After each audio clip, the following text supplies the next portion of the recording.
We're holding a whole bunch of workshops and activities today to launch the photo exhibition that is outside along the colonnade.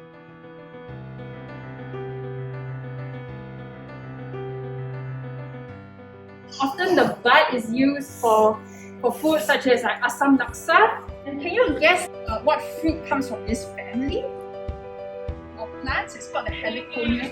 What? Oh, very well done!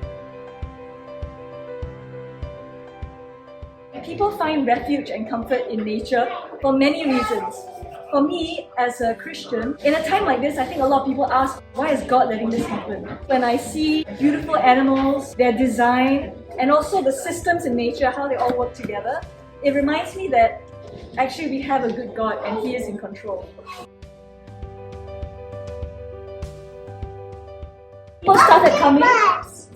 But you know what that is? What's that? That's right.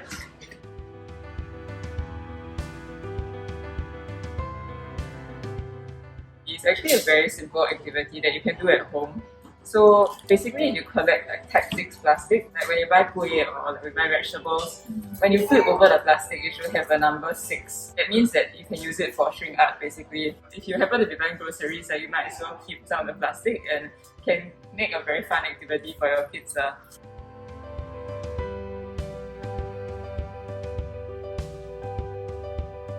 Why I'm also showcasing this is the backdrop is the causeway, taken in end March. It was those days when Malaysia just started their lockdown. The entire causeway is empty.